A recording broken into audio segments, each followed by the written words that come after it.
Hello and welcome to the second episode of the Slasher Siblings podcast. I am your host Hayden.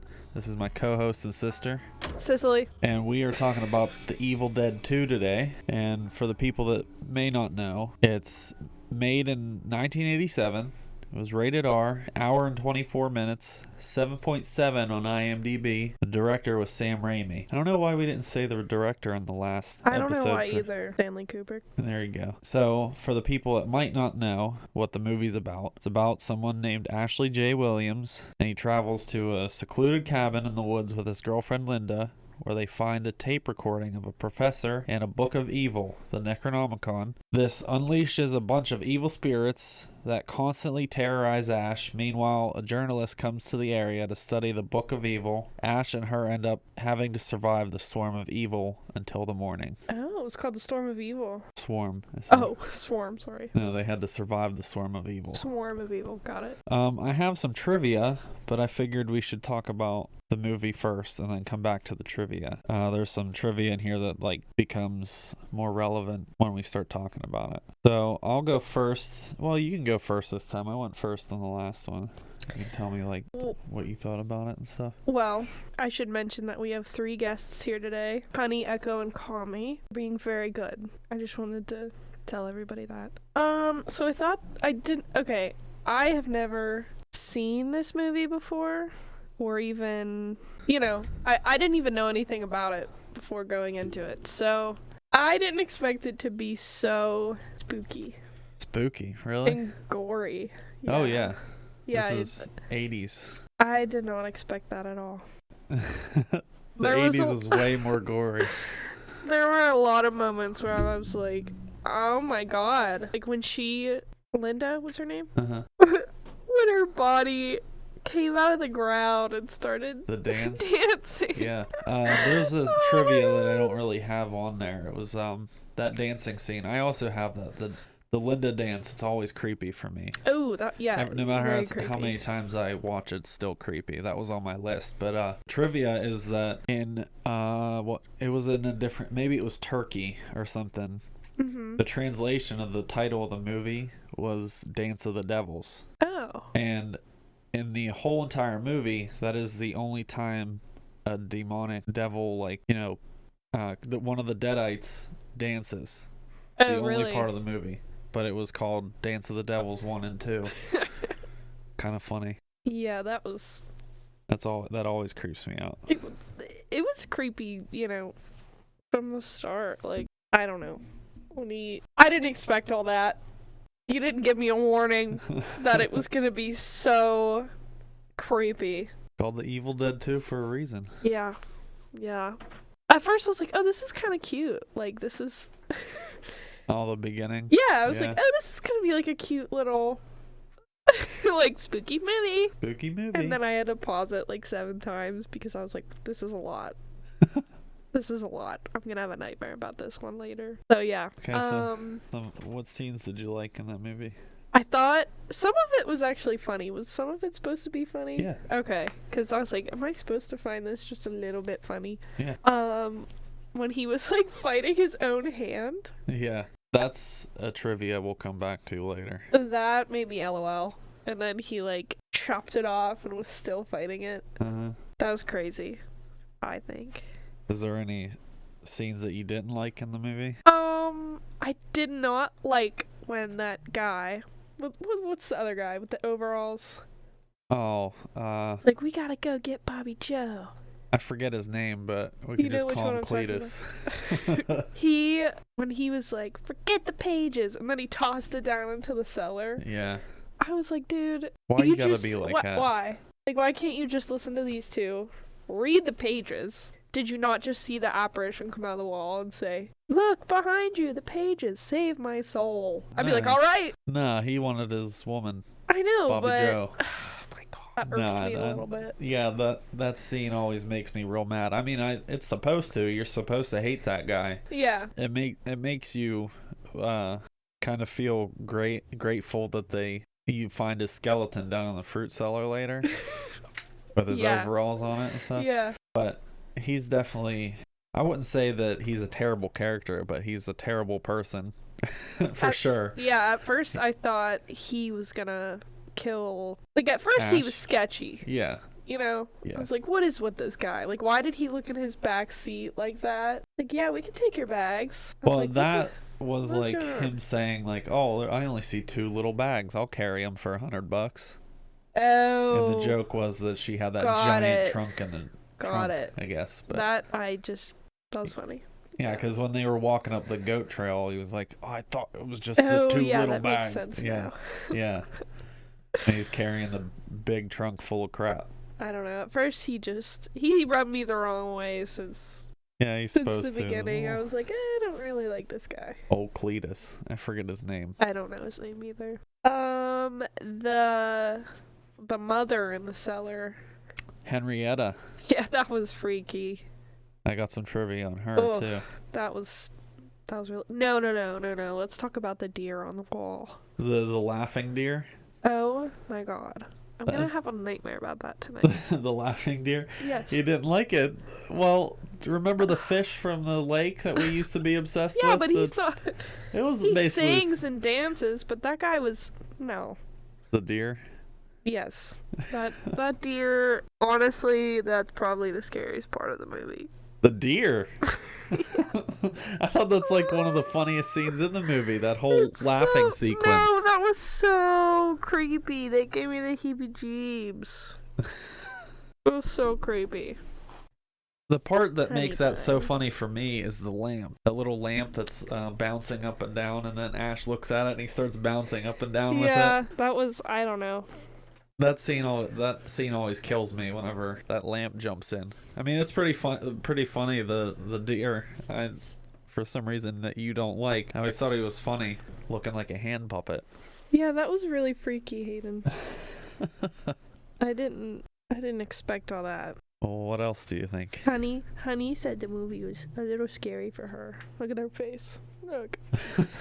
She was so scared, weren't you? I bet she didn't care. No. She was too busy sleeping. Too busy sleeping. Lazy, huh? Anyway, when the one creature, his neck grew like really tall. Yeah, Henrietta. Oh, was that Henrietta? That was Henrietta. Okay. Yeah. Yeah. Yeah, that's. I didn't really like that either. No, that's Henrietta is one of the scarier aspects of the movie. Yeah.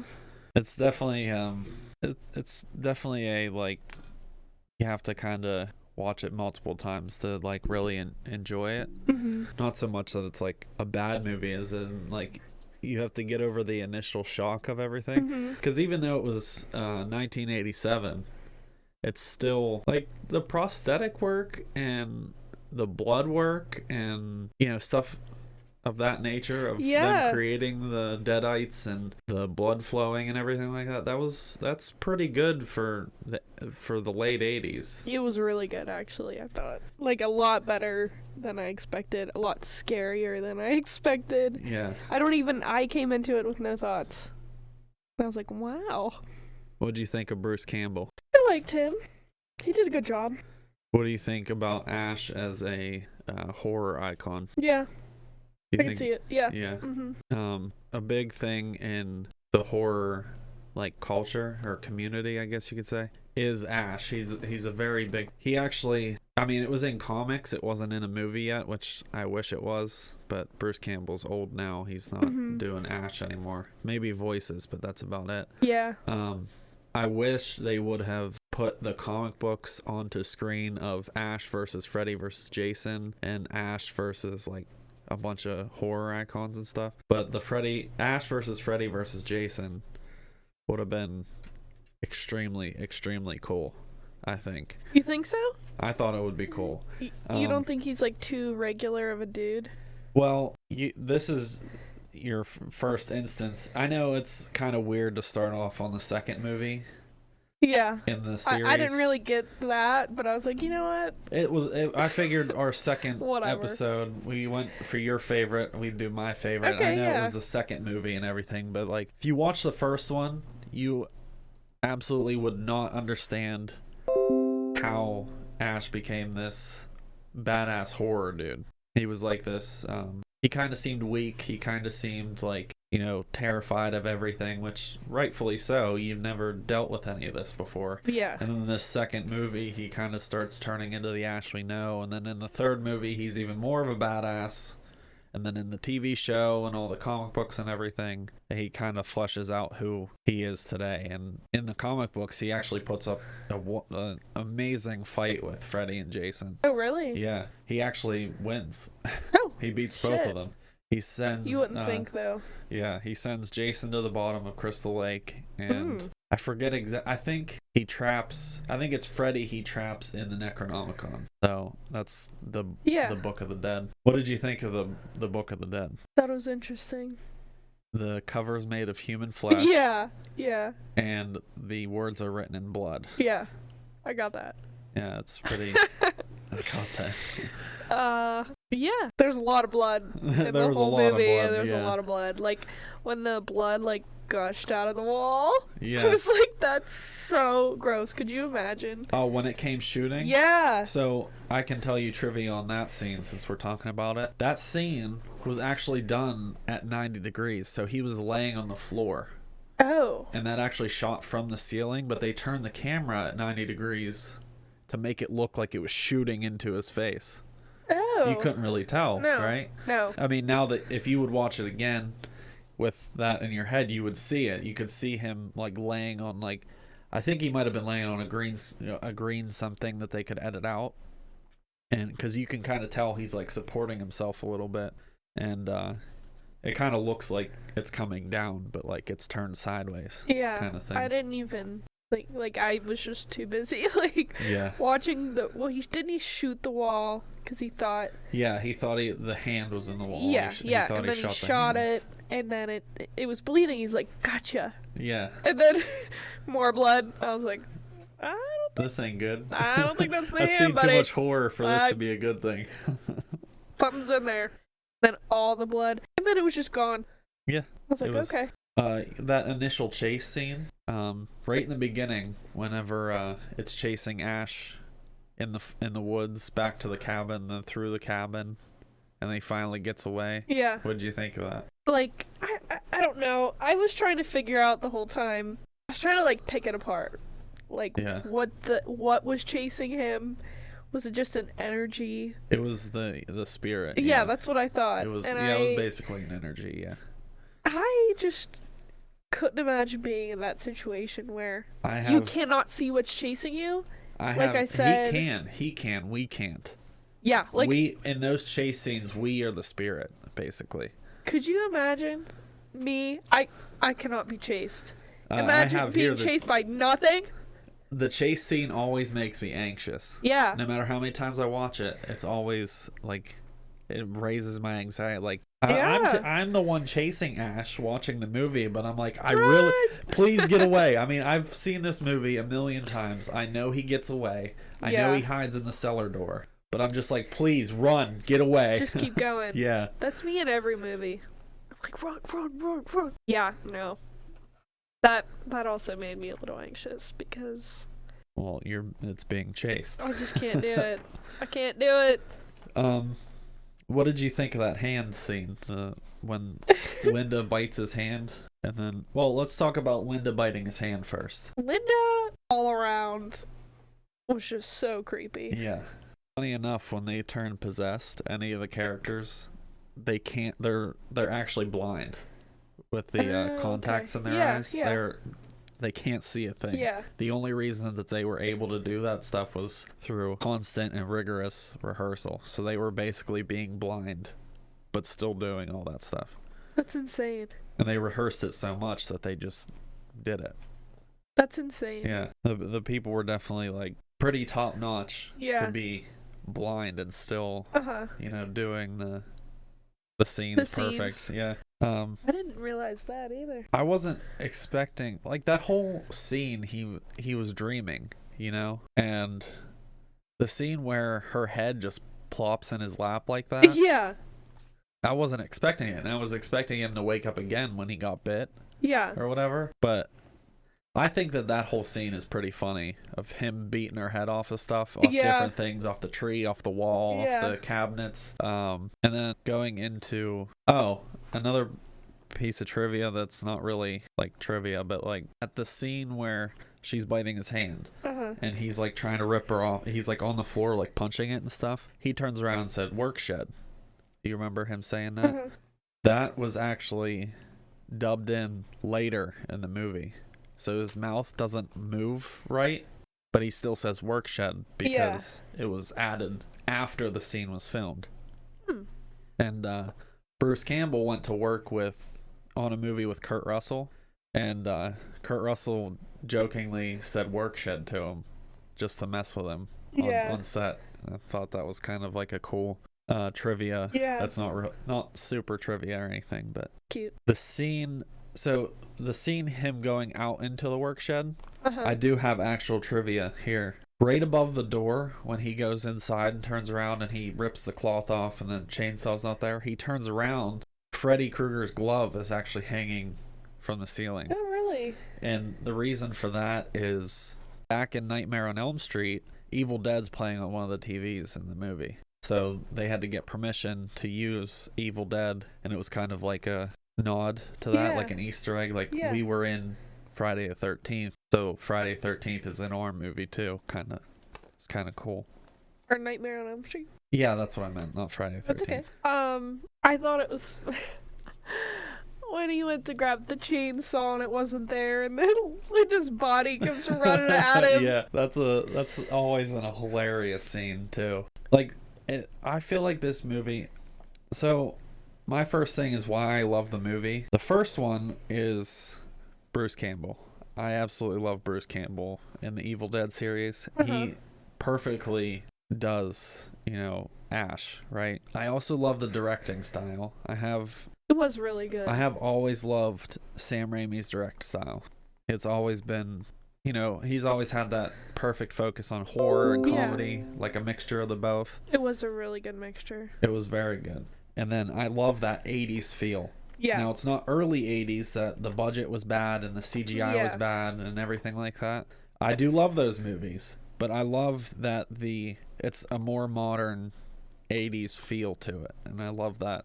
Yeah, my first thought was that I really liked the aesthetic. Like, as soon as I played it, exactly, and they were in the car, I was like, oh, okay, I like the feel of this one.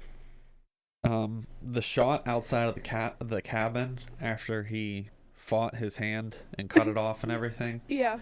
We'll come back to that hand fight scene, but the shot of the cabin, the camera's zooming out of the cabin, the lights are on, he's yelling about his hand and everything. I feel like that was such a great and perfect shot. Like you could see Ash in the one window and the lights were coming through the window, like it almost looked like spotlights, and the whole woods behind it was completely dark and creepy and black. And it kind of showed like why I think it's such a perfect shot is because it's showing like the darkness is around the cabin trying to get in. Yeah. But there's all that light with Ash struggling inside, fighting all that darkness. I thought that was a really good shot in his whatever. It was a very good shot by him, I think. A hand fight scene. This is actual trivia here. Bruce Campbell actually improvised that. Really? So after the initial where he slams it on the ground and starts screaming, and then the zoom out shot I was just talking about, when he goes into the kitchen, that entire fight scene with his hand after him running the water on it, like, is completely starts improvised. Banging his own head off. Yeah, he starts sink. smashing the plates off off his head, and all of that was improvised. Wow, that kind of made me LOL too. Sam Raimi actually loved it so much that he used the very first take of that. Oh wow! So in the movie, that was his first take of him just improvising that scene. That's why I love Bruce Campbell so much. And that yellow car that Ash drives in the movie is Sam Raimi's actual car. Really? At the time. I'm sure he has different cars by now, but he included that yellow car in every movie that he directs. So each of the Evil Deads and Maximum Overdrive, it was in it. Forget what other movies, but it's nearly every single one. He either has Bruce Campbell, the yellow car, or both. He always asked Bruce Campbell to be in his movies, because that I believe would have been Bruce Campbell's first movie and Sam Raimi's first directing movie was Evil Dead 1, I think. I'm pretty sure. If not, that is definitely what brought both of them to their popularity. Yeah, You for know? sure. Cause I've never heard of him until that movie. But I mean, Well, he was in the Spider-Man movies. yeah. See, I don't He's like a background really character. remember much of the Spider-Man movies. The Ash cutting his hand off scene with the Yeah. chainsaw. Hmm. I love that scene a lot. It shows the desperate nature of Mhm. Ash having to get his hand off, and the spray of blood makes it seem really realistic, even though you can tell that was fake blood. But Yeah. like that's what would actually happen. You know what I mean? I If know. you I were- was like, I'd cut my hand off too, buddy. I would too, but the spray of blood all over him and him screaming while laughing at the same time Yeah. as cutting his hand off, I thought was a I- very, very good I scene. kind of felt bad when he like was wrapping his little nub, Yeah, and then he it couldn't do showed it, and I was like, oh, it. Oh, the laughing animal scene. oh my god. So there was like a fourth wall break in that one.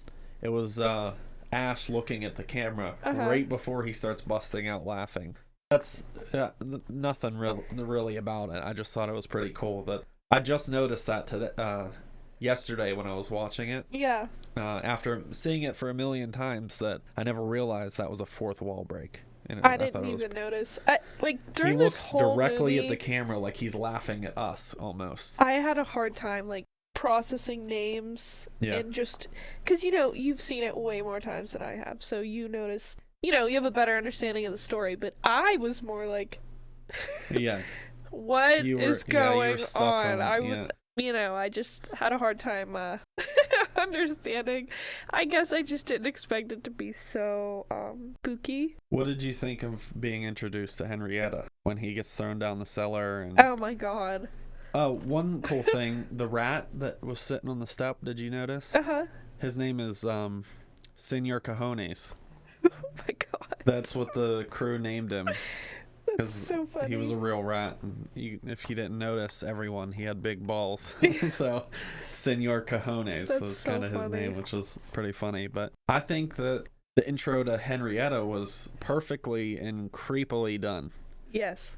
Like he's talking about how he couldn't bring himself to kill his wife, and how she's buried in the fruit cellar, and all of And a then sudden her he's head like, pops out. yeah, and he's down there locked. I know. And then him trying to bust through the cellar Yeah. door, and she's coming to get him, and all that. Oh, That's a very, I to this day, I it put my still feet creeps under me. the blanket for that one. I I was know. like, Like I love watching Hereditary and all these truly horrifying movies, and that Evil Dead 2 still scares me to this day. because like as soon as he was saying it, and then we were putting the dots together, and then And like me, you, Ash, I was like, oh, Annie, the no. girl, we were all putting like the dots all together at the same time, everyone at the same Yeah. time, and then all of a sudden her head bursts through the ground. yep, It was, it's a terrifying moment. Remember the scene where they're saying "Dead by Dawn"? That blonde guy, the boyfriend, whatever his name is, uh-huh, he gets possessed, and he was saying "Dead by Dawn, Yeah. Dead by Dawn." Yeah. That was actually the original title to Evil Dead 2. Oh. It was called Evil Dead 2, Dead by Dawn. But I forget. I think it was like translation or something that they took out the Dead by Dawn thing. Possessed Ash. What'd you think of the possessed Ash? that was freaky. He always looks so scary. He looked very Like scary. they did really well, especially on his. Like everyone's possessed Deadite looks was pretty Freaky. creepy. But his was like, Ash's was excellent. Like the cheekbones were Yeah. so pronounced. His eyes were so white, yeah, and being chased just by him, I would be and he extremely was terrified. like, join us. I was like, Okay, I guess so. If you ask that nicely. Prosthetics were pretty excellent through that whole movie for the 80s and everything. yeah, I think so too. They did a very good job at making the characters look Terrifying. crazy. Yeah.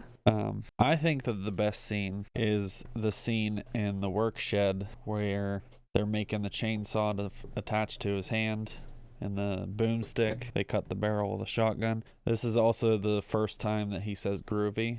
which is his catch line. And this is the first time that he says it, and that's the Ash that we all know and love. That's like his first break into badass Ash that he is. Mm-hmm. That's when he first... I mean, he's been killing the whole movie, the Deadites and everything, but that was like the stoic. The fight with Henrietta, where her neck gets real long. Mm-hmm. And he just sits there while it gets longer and watches it, and he's like, pretty creepy looking. It's creepy. Took him by surprise. Yeah, that would take me by surprise. She started singing that Mockingbird song. Yeah, that was... No. Yeah. I was like, no. Please don't do that. Oh no, that's a trivia thing. Never mind, I realized. No, that's a pretty creepy scene. It goes right into the first time he uses his boomstick. That's what he calls a shotgun. Mm-hmm. And that's the first time he twirls it too. Yeah. Out of the series. Because there's a show, Ash vs. Evil Dead, that he does that a lot and uses it a lot in the third movie and stuff. But so after that, she reads the pages and it turns the evil into flesh. That has to be one of the coolest fight scenes ever. She's like trying to read the passages and gets stabbed and everything, but the trees are banging on the house or on the cabin and coming through the windows and everything, and that head just soars in from the front door. That has to be freaky. One of the coolest and creepiest looking fight scenes I've ever seen. Very freaky. Shoves the chainsaw in his eyeball, gets sprayed with that blood, and then she finally opens the portal and it sucks everything, into the portal. That scene is actually different from Evil Dead 2 to Army of Darkness, which is the third movie. In Army of Darkness, they capture him and make him a prisoner instead of at the end of Evil Dead 2. They were like praising him because he was like the chosen one or whatever. Mm-hmm. Do you remember that first night that lifts up his helmet and starts yelling? That's the director. Sam Raimi. Okay. He put on the armor and jumped in for the voice line. Oh, I didn't know that. He tries to be in most of his movies, like have a cameo in them. Yeah. Or he tries to be in most of them. He's not in a whole bunch of them. I would do that too if I was directing movies. So I do have some trivia here. A lot of it is pretty cool, I think.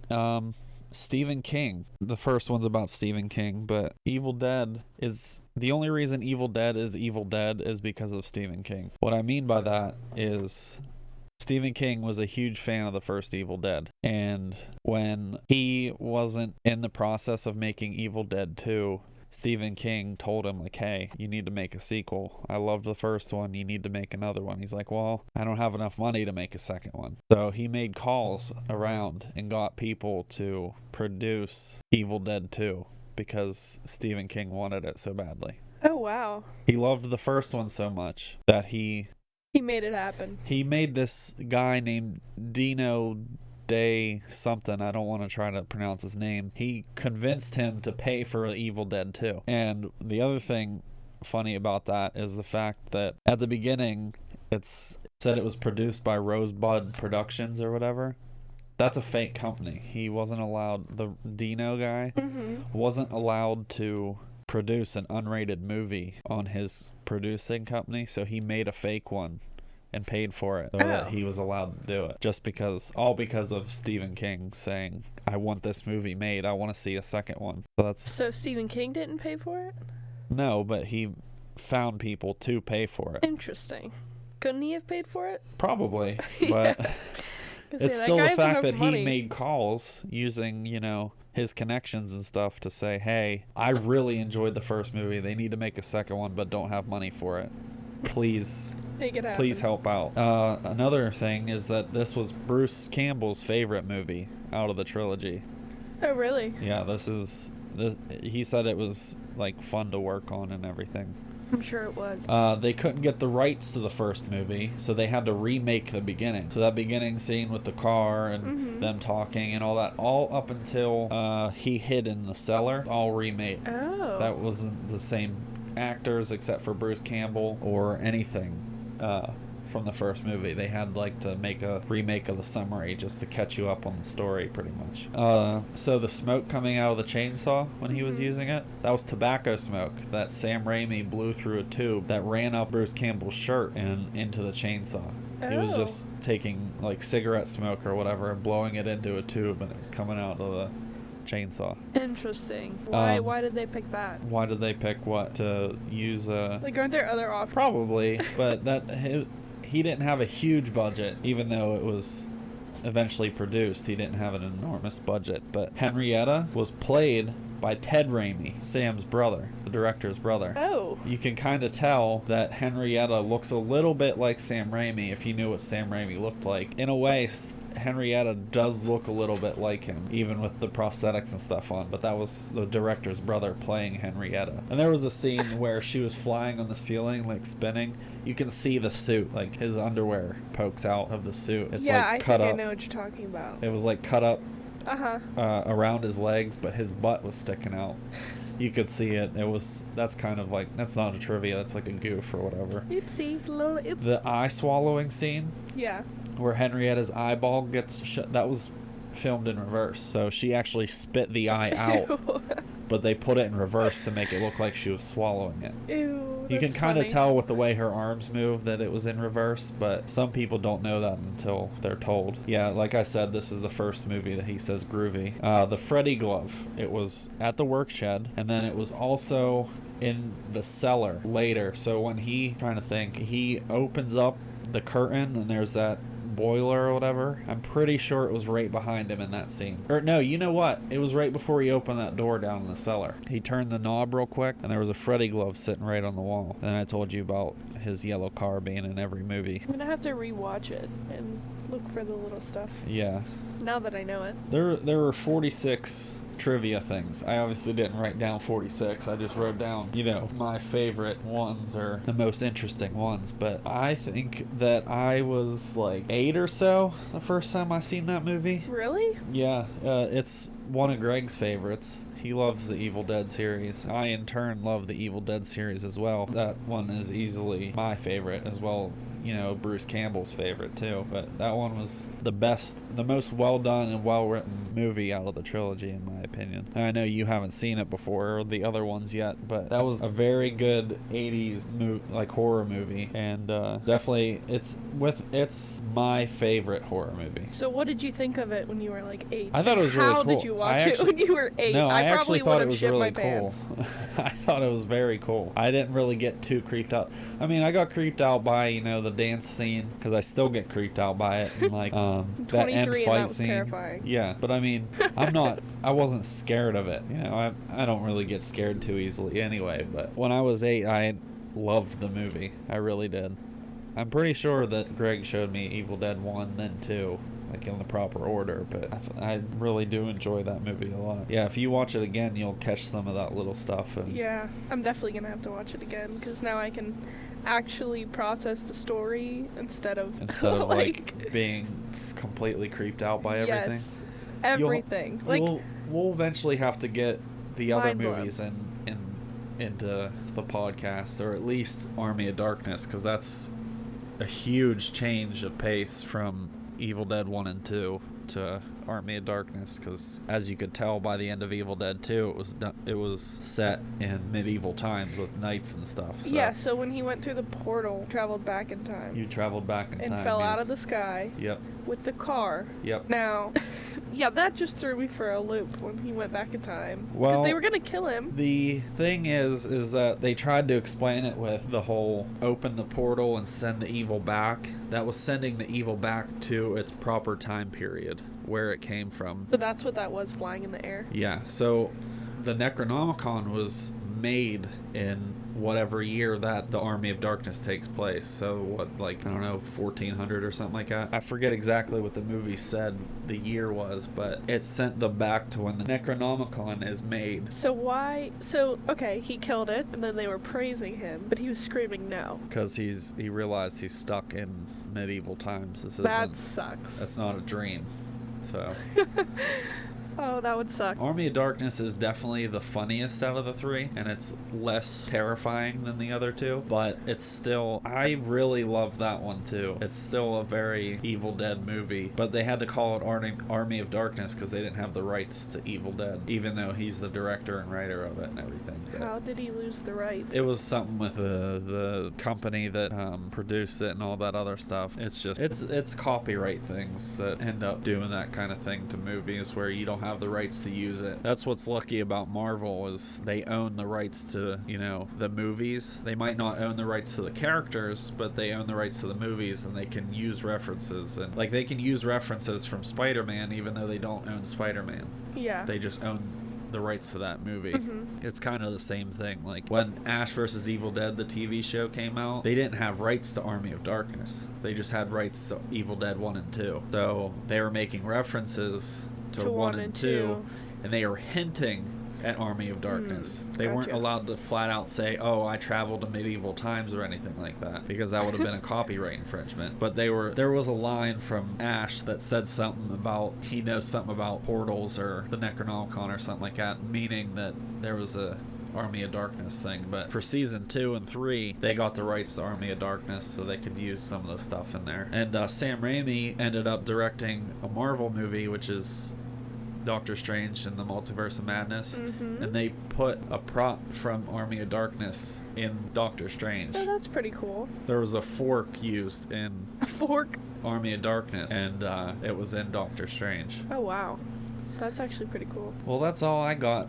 What, do you have anything else you want to talk about the movie? I actually enjoyed it, for as creepy as it was. Yeah. I really did enjoy it, and I'd like to watch the first one. And I'm gonna watch it again, because I haven't rented for 2 days, so... Might as well.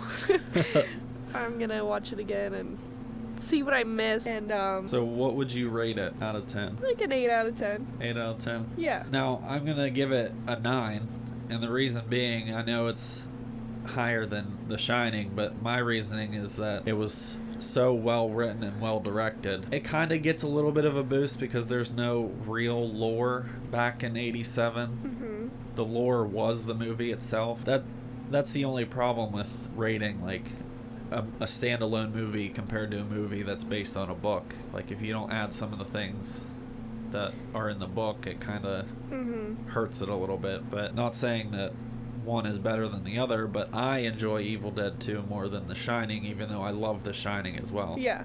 But I definitely give that at least a 9 out of 10 because it's easily my favorite movie. I'll go 9.5 even because there's a lot of movies that I want to give like 9s to and stuff. But Yeah, I went in with no expectations, so I was Yeah. pleasantly surprised by how I actually thought it was really good, yeah, but like also very creepy. And I did not expect that. I didn't even have anything to expect. But I was like, this shit is creepy. It's creepy. I'm sorry, but oh my god, that deer? yeah, that was Like, a good. I'm gonna a think good about that creepy for a movie, week. That's for sure. So yeah, good job. Good pick. Yeah, so before we sign off, I just want to take a moment to thank everyone again for liking and sharing and listening to this podcast. I also want to thank the 5-star review that we got on Apple Podcasts that I didn't realize until the recording of this one. It was from Florida, and it was saying, you know, good job, and they can't wait for the first episode. You know who you are. So I really appreciate that. Everyone else, give us some 5 stars because, you know, we deserve it, right? I think we do. I think we do too. We have a plan for the third episode to be on Scream. So Yes, Ghostface. we love a little Ghostface. I love Scream. I love the whole vibes. Yep. I love the aesthetic. I love one of the original true corny slasher. Yeah, that's one of films. my favorite movies. So join us next week for Scream, and thank you for listening to us talk about Evil Dead 2. Thank you. Catch you later.